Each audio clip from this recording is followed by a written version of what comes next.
I want to start, I'm going to give you some facts and perspective. Hopefully I can put some things in context. But I want to start with just a very simple statement for today's announcement, which is border security is Homeland security, which is national security. It's not a partisan issue. It's not something we can separate out. It's core to being a sovereign nation. The President has reiterated this many times. In fact, he has specifically said that a sovereign nation that cannot, or worse not, chooses not to defend its borders will soon cease, in fact, to be a sovereign nation. The threat is real.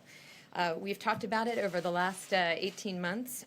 The Department of Homeland Security, since its creation in 2003, has watched for current and emerging threats. Despite a number of steps that this administration has taken, which I'll talk about shortly, we continue to see unacceptable levels of illegal drugs, dangerous gang activity, transnational criminal organizations, and illegal immigration flow across our border. This threatens not only the safety of our communities and children, but also our very rule of law, on which, as you know, our country was founded. It's time to act. So let's talk a little bit about that today. In an effort to prevent such a consequence, the President has directed that the Department of Defense and the Department of Homeland Security work together with our governors to deploy the National Guard to our southwest border to assist the Border Patrol. The President will be signing a proclamation to that effect today. When the President took office last year, he issued a series of executive orders and directives that empowered DHS for the first time in almost a decade to fully enforce our border security and immigration laws. At that time, we saw a precipitous drop in unlawful border crossings, 44% down in the first few months of after his inauguration. This Trump effect, as many of you have referred to it, and we have as well, on illicit border activity was undeniable as smugglers, transnational criminal organizations, and those who are responsible for illicit activity across our border were forced to wait and see if enhanced enforcement efforts would scale back their criminal activity for good. In the last 15 months, under the President's leadership, the administration has taken major steps to methodically strengthen border security. Let me just give you just a few, but we're happy to provide additional details.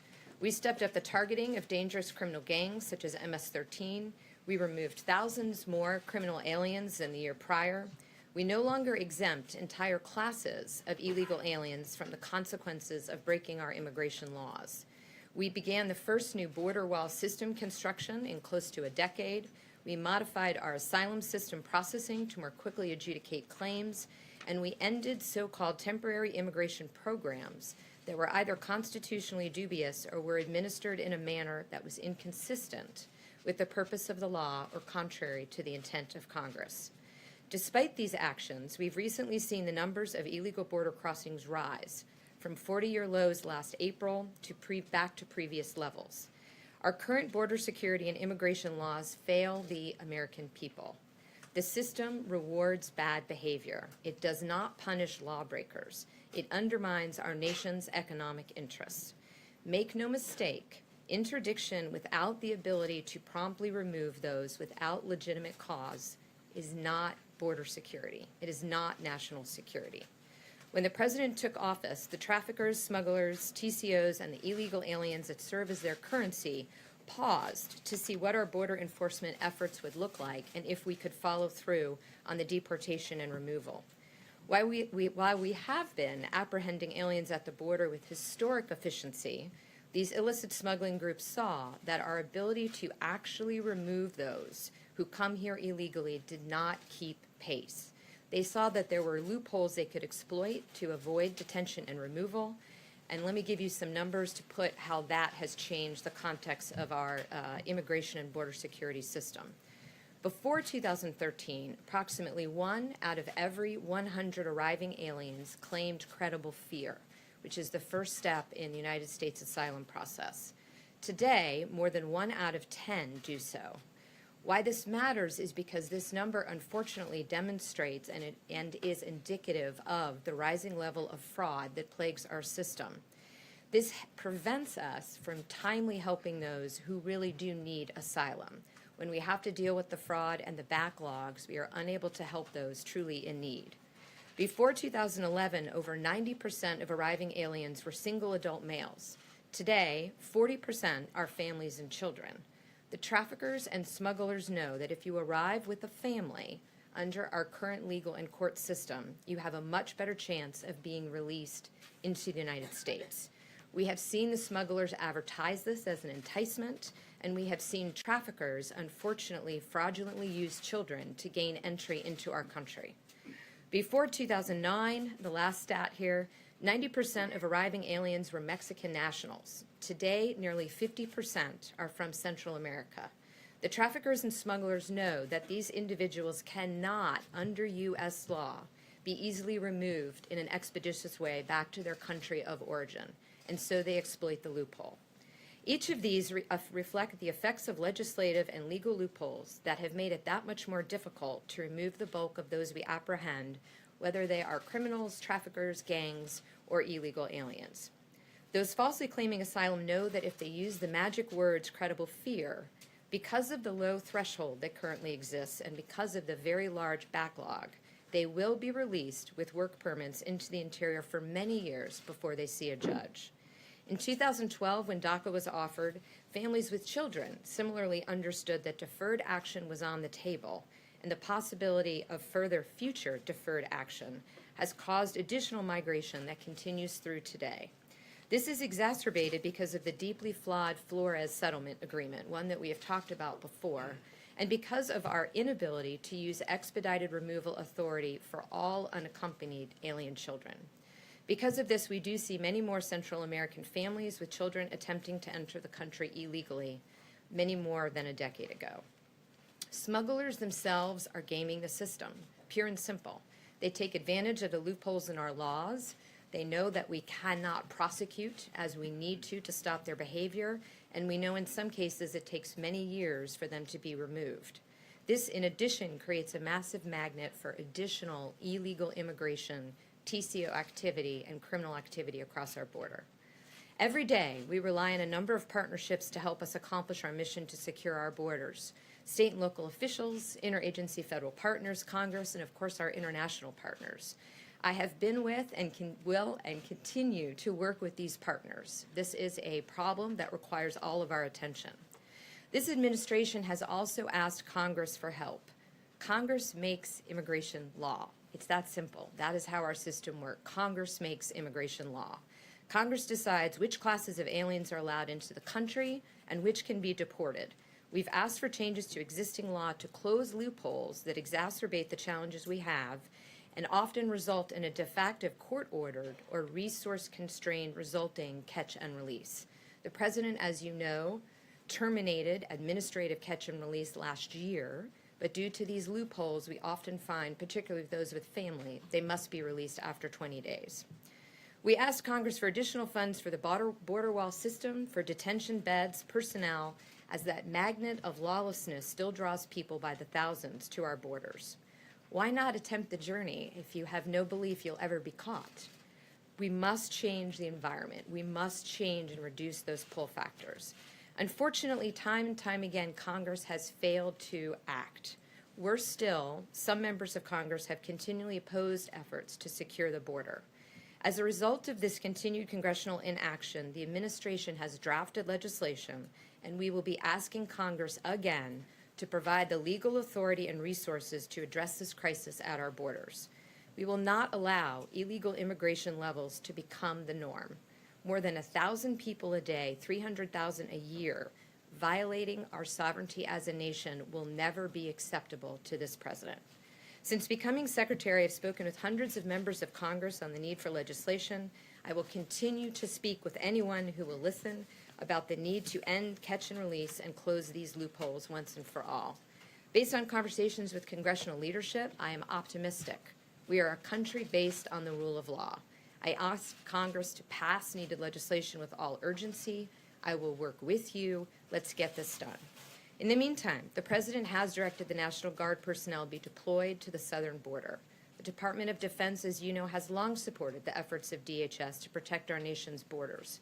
This includes ongoing counter-narcotic missions, infrastructure construction, persistent surveillance operations training, and aerial support throughout the Western Hemisphere. The Department of Defense is a longtime partner of the Department of Homeland Security, and I thank them for their support. While plans are being finalized, it's our expectation that the National Guard will deploy personnel in support of CBP's border security mission. It will take time to have the details in place, but we are beginning today and we are moving quickly. We are anxious to have the support. I have spoken with all of the governors and will be continuing these conversations. It is very encouraging that some of them have already taken dramatic steps in their own states to confront illegal immigration and to strengthen that border security to prevent the criminal activity and the inflow of drugs. These are leaders who understand the importance of enforcement and border security and how it improves public safety in their states. I look forward to working with each of them. As a result, I will not provide the full details today because much of what we will be doing in conjunction with the border state governors will be worked out through the appropriate processes as it has been in the past. The urgency cannot, however, be underscored. We will be doing this today under the President's direction. I will continue my conversation with all 4 border governors, and we hope to have the path forward very much specified in the near future. I also want to just make sure before I turn it over for questions to mention that we've been in touch with my counterparts in Mexico regarding this action. They understand the administration's desire, much like their own, to control illegal entry into our country. They understand and respect our national sovereignty. I thank them for their recent support in addressing the yearly caravan, as well as in signing a number of security-related agreements last week. I value their partnership and do not expect this operation to affect that relationship. I want to close by saying that the problems of catch and release and unsecured borders are solvable problems. Congress has the ability and the opportunity to provide this administration and our country with the tools it needs for border security. In my conversations with members of Congress, all have said they're for border security and the rule of law. The vulnerabilities we need to address are well known. The legislative fixes have been drafted and debated. The tools are tested and ready. All that is lacking is the will to act. I'm hoping that changes, and I call on all members of Congress to work with us to close these loopholes and to end catch and release completely. Let me be clear, we are a welcoming nation. We support tens of millions of legal visitors every year, as well as over 1 million legal immigrants. We will continue to do so. But as I said earlier, border security is national security. Security of our nation is not a partisan issue. Border security is national security. It's a foundational element to the very security of our systems, of our citizens, and our homeland.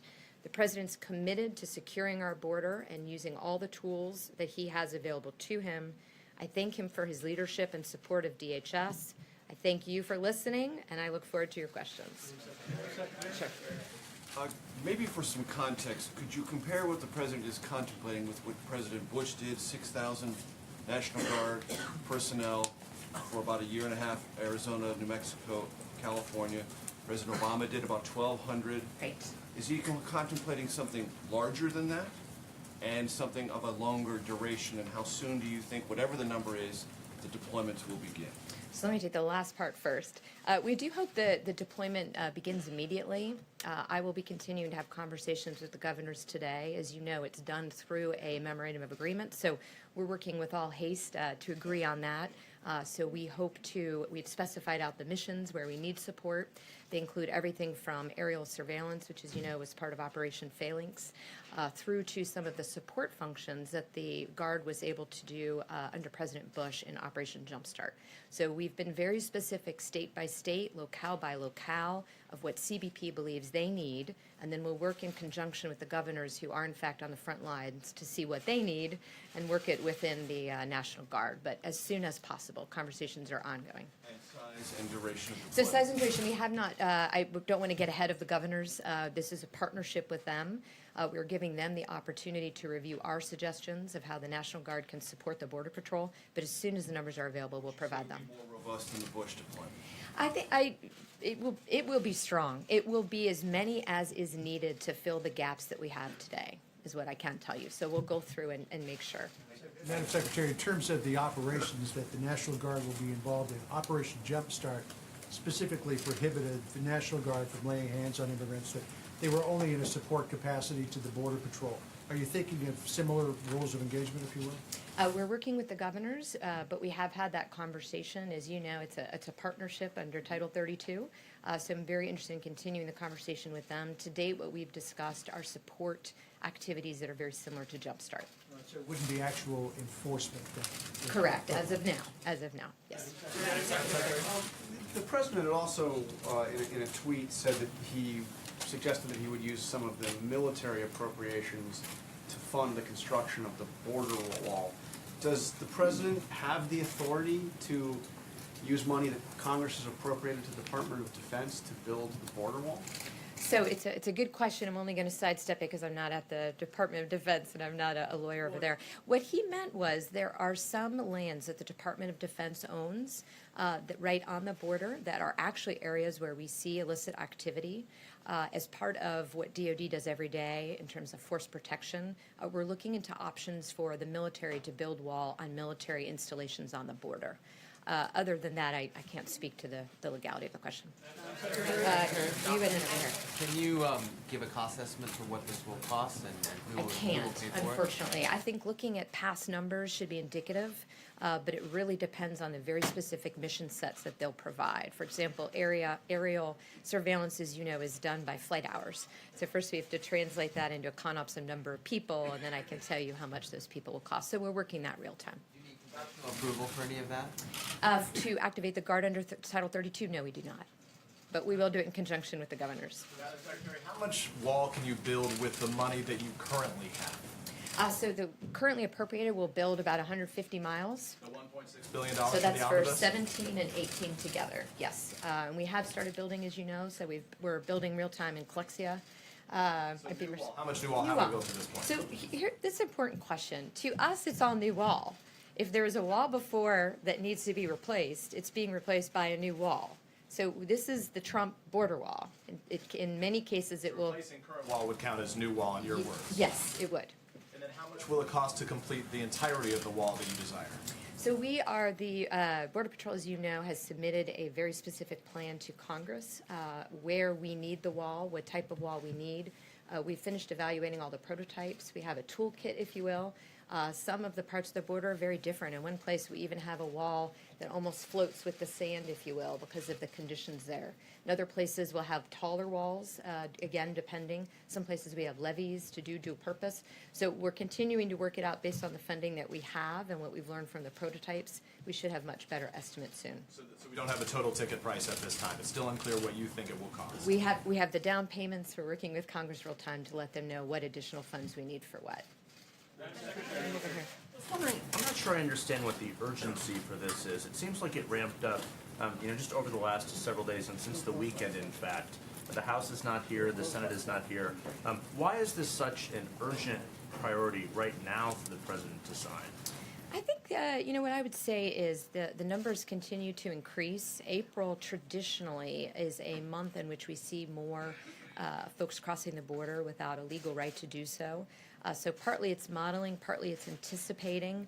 We are seeing more and more advertising, and very unfortunately, by the traffickers and smugglers to our south, specific to how to get around our system and enter our country and stay. We have documented cases of borrowing children, appearing at the border as a family unit in a fraudulent way. So why today, not yesterday, tomorrow? Today is the day. Today's the day we want to start this process. The threat is real, as I mentioned. But why not last year? I mean, what responsibility does the White House or the department have for not urging Congress to do something more permanent rather than having National Guard troops down there who are, stretched thin already in their own states? No, Why now thank. on this? All those Yeah, no, problems it's were in place. it's a great question, and I appreciate the opportunity to clarify. We do want Congress to act. We had been hopeful that we would be able to agree on a bipartisan bill. The president, as you know, supported 2 of the 4 that were offered on the floor this last go-round. So what we were trying to do is give Congress an opportunity to act. that has not gotten us where we need to be in terms of enforcing the law. So we're taking what actions we can as an executive branch and hope that we can soon again start the conversation with Congress. Yes. You said that you hope deployment begins immediately, but what exactly does that mean? I mean, does that mean Yeah. that troops could be heading to the border as soon as tonight? It does mean that, but what it also means is we will do it in conjunction with the governors. I want to be very clear, this is Title 32, so the governors retain control of the National Guard within their region. So I'm not going to get ahead of them. The ones that I have spoken to understand our urgency, our request. The National Guard understands the urgency and the request, so we will do it as expeditiously as possible, but it is an MOA process, so we're working through that real time. Yes? Thank you. Follow up with Jeff's question, because this is the 440th day of the Trump administration. You talk about the urgency, you talk about it being April, but there's been a Right. lot of speculation in the country that this might have something to do with something the President saw on television on Sunday morning, or it might have something to do with the fact that the President wants to shore up support amongst his political base. Can you speak to that speculation? Is it true? I think what is true is the president is frustrated. He has been very clear that he wants to secure our border. He's been very clear that he wants to do that in a bipartisan way with Congress. I think what you're seeing is the president taking his job very seriously in terms of securing our border and doing everything we can without Congress to do just that. But I do hope as soon as Congress comes back that I can work with them. For how long have you been working on this plan? For how long have you personally been? It's always on the table. It's been done before, as you know. So it's not a new concept. It's nothing new. It's one of many things that we have looked at. We're in continuing conversations with the governors. This is a partnership, as you know. It's not new. We're just walking through all of the things that we can do. I listed some of the ones that we have done. We can provide you others. Last one? Thank you, Madam Secretary. You spoke of DACA and similar programs as a magnet, and the President has made similar arguments. That same argument was made against the Gang of Eight bill some years back. Can you describe what sort of immigration bill that covers people who are here without papers would be acceptable and would not be a magnet, or is the only bill that would be not a magnet simply one that restricts immigration? Yeah, I think that's a good question. I don't think it's the bill per se. I think it's in some cases it's that the bill wasn't passed. So all of that uncertainty gives the conversation wings in the south of us. Hurry and get here now because nothing's. But at the time, Republicans who opposed the bill said that passing this bill will cause a wave of people coming to take advantage of it. And the president made a similar argument about DACA, even though people who arrive now aren't eligible for it. And you just made a similar argument about similar programs. So what other than a bill that is only restricting immigration do you think wouldn't be a magnet? Because every time Border security. I'm not trying to be flip, but that's how the two go together. The problem with doing any of them in a vacuum is we continue the problem. We want a permanent solution. not to be difficult, but, Yeah. but every time this issue comes up, and every time there is any sort of method where whether it's administratively or legislatively attempted to address this problem, the same people every time say it's going to be a magnet. People are going to flood the borders trying to take advantage of it. And so I'm just curious, if that's constantly a problem every time this issue comes up, then how can you entertain any kind of comprehensive immigration bill? I understand the question. What I would say is if we put together a package and then we pass it, the conversation's over. Though for this tranche, those are those who will receive some sort of permanent status. That's what the president's been very clear on. He also favored two bipartisan bills, but I think what he's been clear on is he will not do half measures. We have to stop the actual pull. We have to have the ability to remove when we interdict. He's been very clear and very strong on this. If we passed a bill that did not do either of those things, that would be a pull factor. So what we're trying to do is do them in conjunction. There's some people here that we've all talked about giving permanent status to, but at the same time, we have to close these loopholes so that when we do that, we don't pull up another huge population who are being told by the smugglers, go now, go now, go now. It's not how it's going to work anymore. I really thank you all for your time. I think, Sarah's, but please let us know, Sarah know. We'll continue to give you details as we get them. But thank you for your time.